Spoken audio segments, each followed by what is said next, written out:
এরা যা শোনা যাচ্ছে যে জঙ্গল আছে, জঙ্গলের ভিতর দিয়ে এসছে, কোনো না কোনো গ্রামে তো তারা শেল্টার পেয়েছে, ওই পাহাড়ি এলাকায় কেউ না কেউ সহযোগিতা করেছে, আর কখনো না কখনো তার নাম আসবে খুব তাড়াতাড়ি।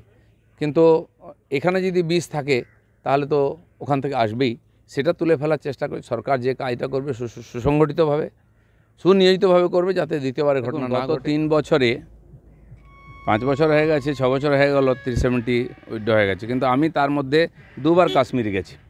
একবার লে লাদাখ হয়ে, শ্রীনগর হয়ে পুরো এলাকা ঘুরেছি, দিয়ে ফিরেছি। আর আমি 2বারই, দ্বিতীয়বার অমরনাথ গেছি বালটাল হয়ে এদিক দিয়ে। আমি দেখেছি মানুষের কোঅপারেশন। আমি রাত 11টার সময়, 8টার সময় বালটাল থেকে বেরিয়ে 11টার সময় শ্রীনগর পৌঁছেছি। ওপেন রাস্তা, একবারে গাড়ি চলছে, তখন কোনো প্রবলেম নেই।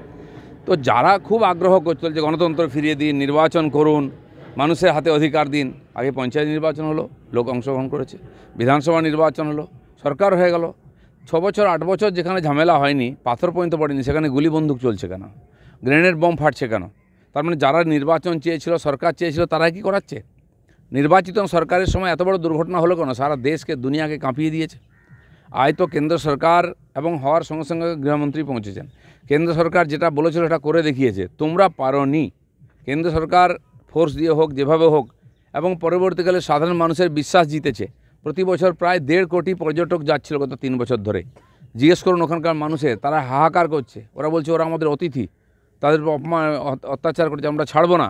এবং রাতারাতি সমস্ত হোটেল থেকে আরম্ভ করে খালি হয়ে গেছে। ওখানকার মানুষ খাবে কি? তারা 40 বছর ধরে এটা ভুগেছে টেরোরিজমের জন্য। আজকেও সে একই জিনিস শুরু হয়েছে। কিন্তু আমি মনে করি না এটা বিশেষ কিছু একটা বিচ্ছিন্ন ঘটনা হবে, এরপরে আবার স্বাভাবিক হবে। কারণ সাপের মাথাটাই থেঁতলে দিয়েছে মোদী সরকার, লেজটা নড়ছে, সেই লেজ নড়ার সংকেত পাওয়া যাচ্ছে। আজকে বন্দুক ধরার লোক পাচ্ছিল না, কারণ সবার হাতে কাজ ছিল। তাই এই ট্যুরিস্টদের তাড়িয়ে আবার বেকার করে যুবকদেরকে আবার হাতে হয় বন্দুক তুলে দেবে, পাথর তুলে দেবে, গ্রেনেড তুলে দেবে, আর কটা টাকা দিয়ে তাদেরকে আবার দেশবিরোধী কাজ করাবে, সেই চক্রান্ত চলছে।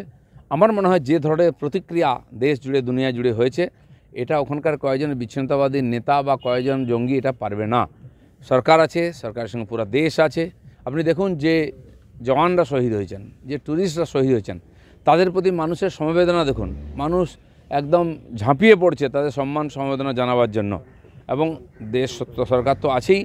আমার মনে হয় যেমন আমরা দেশের মধ্যে এর বিরুদ্ধে লড়ছি, একতা দেখাচ্ছি, ঠিক সরকারও যেমন সার্জিক্যাল স্ট্রাইক করেছিল বা এই ধরনের কিছু ঘটনা করবে। মোদী সরকারের উপরে, মোদীজির উপরে ভরসা রাখা উচিত মানুষের। ঘটনা দুর্ঘটনা হয়েই গেছে, ব্যথিত আমরা সেই পরিবারের সঙ্গে আছি।